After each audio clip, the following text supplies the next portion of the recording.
जय मसीह। Faith talk series episode 16 में आपका स्वागत है। आज हम देखेंगे आप योग्य बनाए गए हैं, उसके योग्य चाल चलो। यू वर मेड वर्दी, सो वॉक वर्दी। यू वर मेड वर्दी, सो वॉक वर्दी।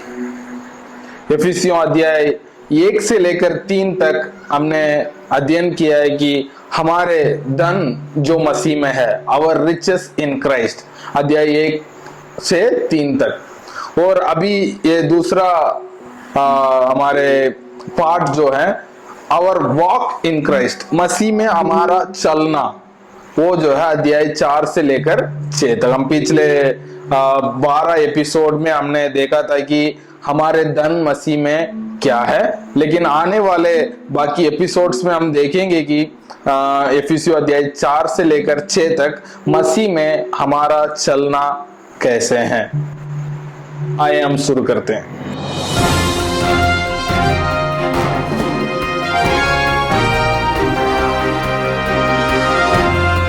एफिसियों अध्याय 1 से लेकर 3 जो है हमारे पोजीशन मसीह में क्या है, और एफिसियों अध्याय 4 से लेकर 6 जो है हमारे प्रैक्टिकल लाइफ, जो पोजीशन हमें मसीह में मिली है, जो सिद्धांत जो मसीह में हम कौन है, उन चीजों के बारे में जो हमने सीखा था, उसको हमारे जीवन में लागू कैसे करना है, उसके बारे में हम देखेंगे। इसका दूसरे शब्द में हम बोलेंगे तो हम कौन है, वो जो है अध्याय 1 से लेकर 3 तक। और हमें क्या करना है, वो जो है 4 से लेकर 6 तक, अध्याय 4 से लेकर 6 तक। इंग्लिश में हम कहते हैं तो हु आर वी, वो जो है अध्याय chapter 1 to 3, and what we have to do, that is from chapter 4 to 6। For example, उदाहरण, एक व्यक्ति है, कंपनी में उनको नया नौकरी में रखा गया है, उसका पोजीशन दिया गया कि मैनेजर है। चलो, उसको अभी पता है उसका काम, उसका पोजीशन जो है मैनेजर है, लेकिन मैनेजर बनकर उस कंपनी में क्या काम करना है उसको भी उनको बताएंगे, तब वो उसके अनुसार काम कर पाता। वैसे ही हम मसीह में जो है हम कौन है, वो तो हम पिछले कई एपिसोड्स में हम अध्ययन करते आ रहे हैं, लेकिन आगे के ये एपिसोड्स में हम देखेंगे कि मसीह में हमें चलना कैसे है। एफिसियों अध्याय 4 का 1। इसलिए मैं जो प्रभु में बंदी हूं, तुमसे विनती करता हूं कि जिस बुलाहट से तुम बुलाए गए थे, उसके योग्य चाल चलो। पौलुस कहते हैं कि जिस बुलाहट से तुम बुलाए गए थे, उसके योग्य चाल चलो। हमारे बुलाहट जो है स्वर्गीय बुलाहट है ना। तो हम हमारे मसीह में हमारे आशीष हैं। हमने देखा था कि हम मसीह में चुने गए हैं, प्रेम किए गए हैं, छुड़ाए गए हैं, और मसीह में ठहराए गए हैं, मसीह में मसीह के परिवार में शामिल किए गए हैं, और मसीह के साथ उठाए गए हैं, स्वर्गीय स्थानों में बिठाए गए हैं। ये सारे आशीषें जो है हमारे पोजीशंस के बारे में हम पिछले अध्याय में देखा है। लेकिन अभी पौलुस कहते हैं कि आपने अभी आपके बुलाहट को आपने जान लिया, आपको मसीह ने बुलाया है कि ताकि आप उसके पुत्र के स्वरूप में बन जाओ। तो बहुत सारे चीज हमने पिछले एपिसोड्स में देखा है, लेकिन अभी पौलुस कहते हैं कि आपने अभी आपके पोजीशन को जान लिया, आपके बारे में जो मसीह में आपके धन है उसको आपने समझ लिया, अभी उसके अनुसार उसके योग्य चाल चलो। तो मसीहत जीवन जो है एक फुल टाइम काम है। ये नहीं कि संडे में 1 घंटे हम चर्च में आए हैं, चलो हम पवित्र जैसा अपने जीवन बिताएं, उसके बाद बाकी का दिन अपना मर्जी करें। नहीं, मसीहत जीवन जो है जैसा 24 घंटे 7 दिन 24/7 जो हम लगातार एक मसीह व्यक्ति, एक परमेश्वर के परिवार के सदस्य बनकर जीना जरूरी है। ये ऐसा नहीं कि जब हम विश्वासियों को देखते हैं तो विश्वासियों के सामने विश्वासी के समान एक्टिंग करके उसके बाद हम जो है अपने दुनियादारी, अपने जीवन पुराने परिवार में जैसे जीते थे वैसे जीते। नहीं, पौलुस कहते हैं कि नहीं, ऐसा नहीं है, नया परिवार है, उसके उस परिवार के योग्य चाल चलो। यदि हम अध्याय 4 का 2 और 3 में देखते हैं, अर्थात सारे दीनता और नम्रता सहित और धीरज धरकर प्रेम से एक दूसरे को सह लो, और मेल के बंधन में आत्मा की एकता रखने की यत्न करो। है ना। Be completely humble and gentle, be patient, bearing with one another in love, make every effort to keep the unity of spirit through the bond of peace. यहां हम देखेंगे 5 क्वालिटीज, है ना, 5 गुण जो हमारे बुलाहट को रिप्रेजेंट करता है ना। हमारे बुलाहट के बारे में, बुलाहट के अनुसार चलने के लिए 5 क्वालिटीज, 5 गुण जो है पौलुस इन अध्याय 4 का 2 और 3 में बताते हैं। पहला गुण बताते हैं पौलुस जो है सारी दीनता। तो दीन होना ये एक मसीह के देह में एक पहला गुण है। दीनता क्या है? दीनता ये नहीं है कि अपने आप को कम समझना, लेकिन अपने आप के बारे में ज्यादा सोचेंगे नहीं, लेकिन हम परमेश्वर के बारे में या दूसरों के बारे में सोचना, है ना। तो दीनता मतलब अपने आप को दीन बनाना। यदि हम इसका उदाहरण हम देख सकते हैं फिलिपियों अध्याय 2 का 5 से 11 हम देखते हैं कि मसीह ने क्या किया। मैं एक वचन पढ़ना चाहूंगा, फिलिपियों अध्याय 2 का शायद 7, इसमें लिखा है कि वरन अपने आप को ऐसे शून्य कर दिया और दास के स्वरूप धारण किया और मनुष्य की समानता में हो गया। वो परमेश्वर के स्वरूप में होकर, वो स्वयं परमेश्वर होने के बाद भी वो क्या किया, अपने आप को शून्य कर लिया और एक दास के स्वरूप धारण किया यीशु मसीह ने। तो हमारे जीवन हम जैसा नहीं कि मैं वो हूं, मैं ये हूं, मैं वो कर सकता हूं, ये कर सकता हूं, ऐसा नहीं है। हमें परमेश्वर में बहुत सारा आशीष हमें मिली है। हम परमेश्वर के साथ, मसीह के साथ स्वर्गीय स्थानों में बिठाए गए। फिर भी हमें कैसा होना चाहिए, एक दीनता के साथ हमारे जीवन बिताना जरूरी है। पहला पत्रस 5 में ऐसा लिखा है कि परमेश्वर जो है, जो दीन है उनको वो अनुग्रह देता है। वो जो दीन का अपोजिट हम देखते हैं तो वो घमंडियों को वो क्या करते हैं, विरोध करते हैं, और जो दीन है उनको वो अनुग्रह देते हैं। यदि हम प्रोवर्ब्स 15:33 यदि हम देखते हैं, नीति वचन 15 का 33 यदि हम पढ़ते हैं, उसमें ऐसा लिखा है, यहोवा का भय मानने वाले से शिक्षा प्राप्त होती है और महिमा से पहले नम्रता आती है। यदि आदर मिलने से पहले क्या आता है, दीन। यदि एक व्यक्ति को आदर मिलने वाला है या यदि व्यक्ति को उनके जीवन में एक बड़ा पोजीशन मिलने वाला है, उससे पहले क्या आता है, उनके जीवन में दीनता प्रकट होती है ना। तो इसमें लिखा है कि यदि हम 22 का 4 में पढ़ते हैं नीति वचन का, तो उसमें लिखा है कि नम्रता और यहोवा के भय मानने का फल धन, महिमा और जीवन होता है ना। तो मसीह जीवन में, ये इस नया परिवार में कैसा चलना है, दीनता के साथ चलना जरूरी है। दूसरी बात, नम्रता, दीनता और नम्रता। नम्रता जो है एक हम इंग्लिश में कहते हो तो सेल्फ कंट्रोल, है ना, अपने आप को कंट्रोल करना। और शांत एक व्यक्ति जो है, इसको हम बोलते हैं बहुत, ये व्यक्ति बहुत शांत है ना। मसीह में हमारा जीवन भी ऐसा होना चाहिए। यदि हम गलातियों 5 का 23 में देखते हैं, ये जो है एक मसीह व्यक्ति जो है, या पवित्र आत्मा का फलों में एक है नम्रता। और ये हर परमेश्वर के संतानों के जीवन में प्रकट होना अनिवार्य है। तो हर परमेश्वर के संतान के जीवन में नम्रता, सबके सामने दिखना, बाहर निकलना जरूरी है, क्योंकि वो पवित्र आत्मा का या आत्मा का फल है। तीसरा गुण वो जो है धीरज। मसीहत में या परमेश्वर के इस नए परिवार में तीसरा गुण जो पौलुस बात कर रहे हैं वो है धीरज। धीरज होना।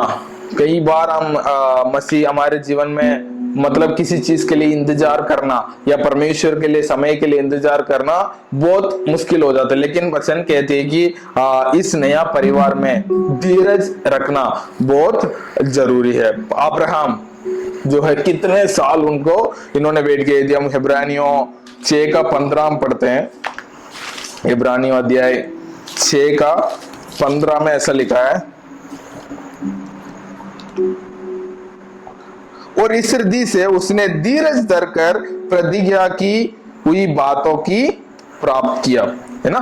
प्रतिज्ञा किए हुए बातों को अब्राहम जो है धीरज धरकर उन्होंने प्राप्त की।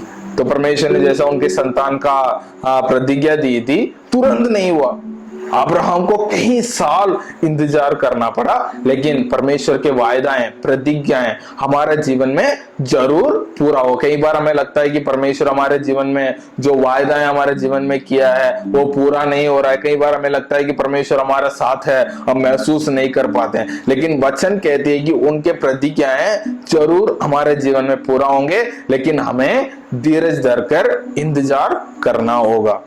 उसके बाद हम और चौथा गुण जो है, हमें क्या करना चाहिए, एक दूसरे को प्रेम से सहना। एक दूसरे को प्रेम से सहना। प्रेम में जो है यदि कोई व्यक्ति जो बच्चे पिता या माता पिता बच्चों से प्रेम करते हैं, यदि वो प्रेम करते हैं, बच्चे कितना भी गलती करें उनको डांटते हैं, लेकिन क्या करते हैं, उनसे उनका प्रेम में कुछ कमी नहीं होगी। लेकिन पहला पत्रस 4 का 8 हम देखते हैं, पहला पत्रस अध्याय 4 का 8 यदि हम पढ़ते हैं तो उसमें लिखा है,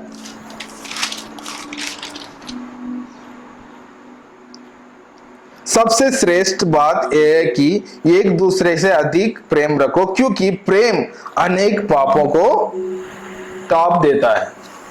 यानी प्रेम जो है अनेक पापों को छुपा देता है। उसके बाद नफरत क्या करता है, और बहुत सारे चीजों को क्या कर देता है, मतलब बहुत सारे प्रॉब्लम्स को, परेशानियों को हमारे जीवन में लाता है। लेकिन प्रेम क्या करता है, सारे परेशानियों को कवर करता है, सारे पापों को कवर करता है। और ये जो प्रेम जो है वो परमेश्वर का प्रेम, यदि हम यूनानी भाषा में कहते हैं तो हम अगापे लव, है ना, उसमें कोई स्वार्थपन नहीं रहता है, अपना ऐसा नहीं सोचते हैं। वो क्या करता है, वो हमेशा देता है, लेने के लिए कम सोचता है। जैसा परमेश्वर का प्रेम है, वो हमेशा हमसे प्रेम करते हैं, हम प्रेम करें ना करें, हम उनके बात माने ना माने, लेकिन परमेश्वर जो है लगातार हमारे जीवन में अपने प्रेम को दर्शाते रहते हैं। वैसे ही हमें क्या करना चाहिए, इस नए परिवार में क्या करना चाहिए, एक दूसरे को सहना। किसके साथ, प्रेम के साथ। जिस प्रेम से परमेश्वर ने हमसे प्रेम की, उसी प्रेम से एक दूसरे को सहना अनिवार्य है। उसके बाद पांचवी बात जो पौलुस कहते हैं कि मेल के बंधन में आत्मा की एकता रखने का यत्न करो। मेल रखना, पूरे कलीसिया या मसीह का देह, पूरे परिवार में मेल बना के रखना। मेल के बंधन में आत्मा की एकता होना जरूरी है।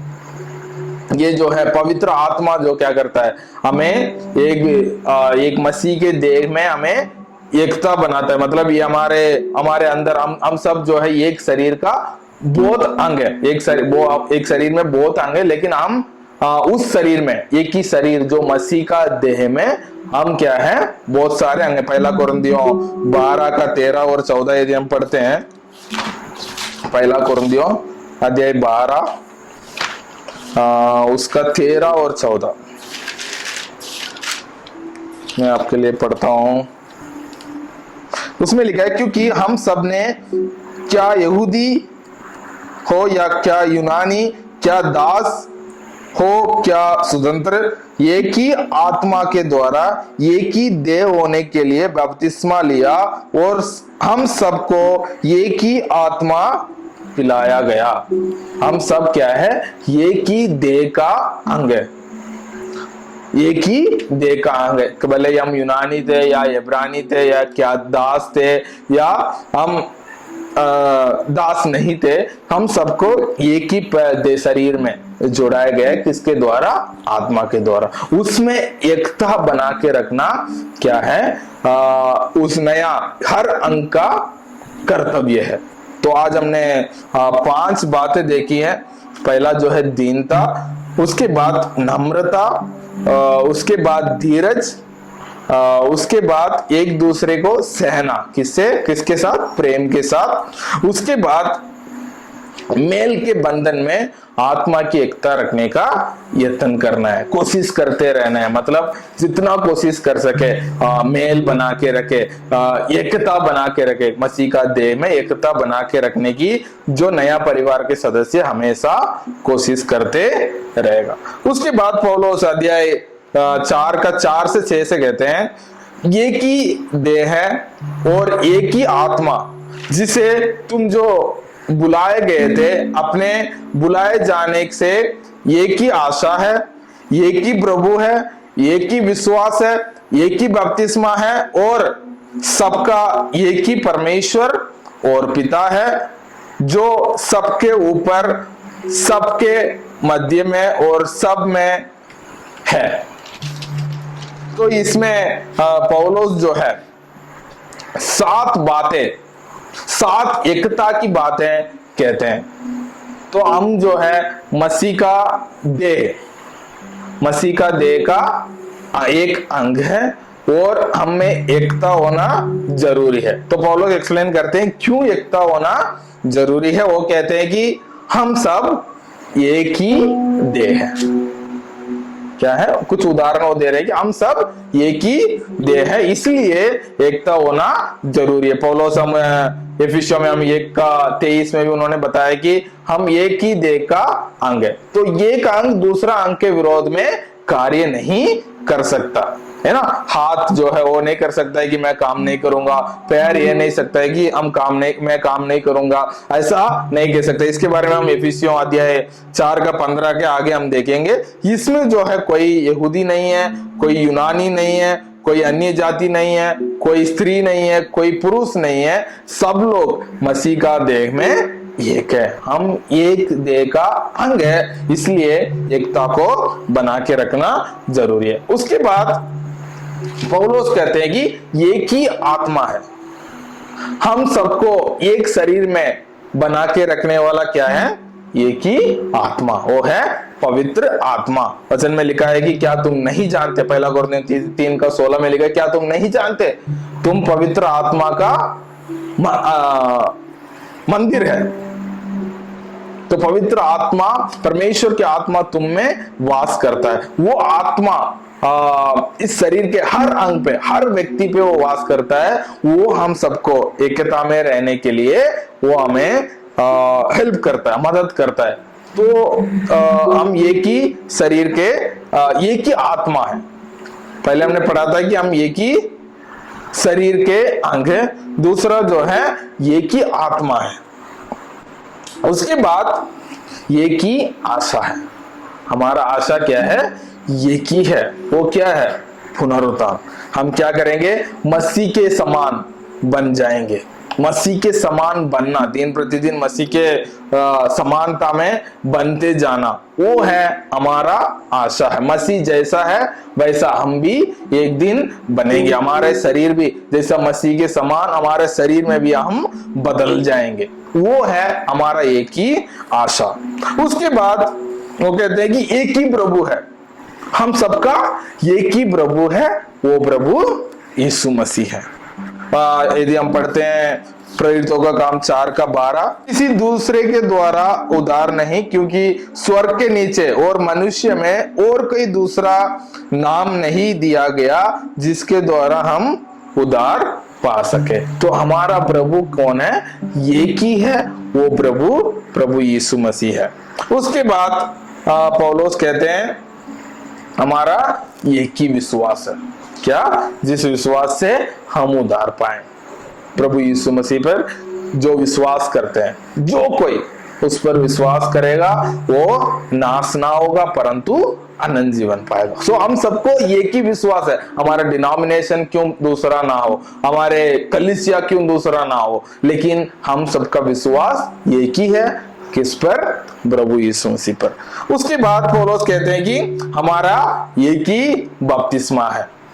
इसमें बपतिस्मा बाइबल में कई सारे बपतिस्मा के बारे में लिखा गया है, लेकिन मैं विश्वास करता हूं ये बपतिस्मा जो है पवित्र आत्मा के बपतिस्मा, जो मसीह में हमें एक बनाता है। जिस दिन हम प्रभु यीशु मसीह को विश्वास करते हैं, तब हम एक बपतिस्मा पाते हैं, पवित्र आत्मा की बपतिस्मा। उसमें हम मसीह के देह का एक अंग बन जाते हैं। उस बपतिस्मा एक ही बपतिस्मा है, उस बपतिस्मा सबको मिलता है। जो कोई उस पर विश्वास करता है वो परमेश्वर के संतान होने का अधिकार मिलता है, वो बपतिस्मा है। तो ये की बपतिस्मा वो पूरे शरीर, वो पूरे सारे अंगों को एक शरीर में मिलाता है। और अंतिम 7वीं बात पौलुस कहता है कि ये की परमेश्वर और पिता है। तो वचन में लिखा है कि यीशु मसीह को भी परमेश्वर कहा गया, पवित्र आत्मा की परमेश्वर कहा गया, और पिता परमेश्वर है। तो ये तीन हमारे त्रिएकता हम कहते हैं, इंग्लिश में ट्रिनिटी कहते हैं। ये एक रिलेशनल गॉड, एक रिश्ता निभाने वाला एक परमेश्वर है। तो वो हमारा पिता भी है, एक ही पिता है।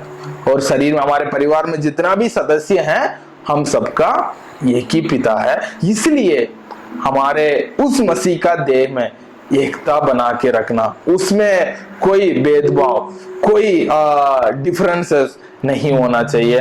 हम सब एक शरीर का, एक देह का अंग है, हमें एकता में रहना है। मैं विश्वास करता हूं परमेश्वर ने हमसे, आपसे बातचीत किया होगा। तो मैंने एक और बार रिवाइज करके प्रार्थना करना चाहूंगा। तो 5 बातें जो हमारे बुलाहट को दर्शाती है, वो है दीनता, उसके बाद नम्रता और धीरज, और एक दूसरे को प्रेम के साथ सहना, और एकता बना के रखने के लिए यत्न करना। क्यों हमें एकता बना के रखना है?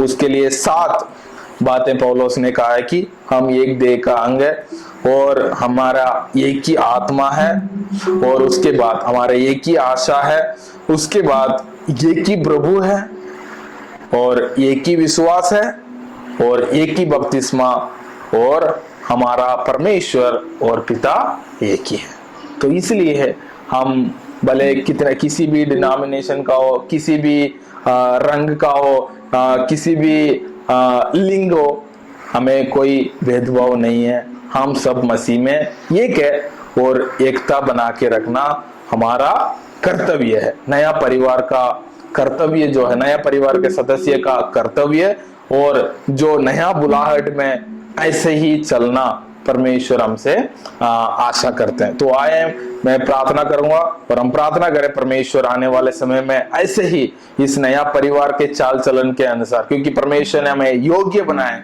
उस योग्यता में चलने के लिए परमेश्वर हमें अनुग्रह करे। पिता परमेश्वर, हम आपको धन्यवाद देते हैं, आपके अनुग्रह के लिए धन्यवाद।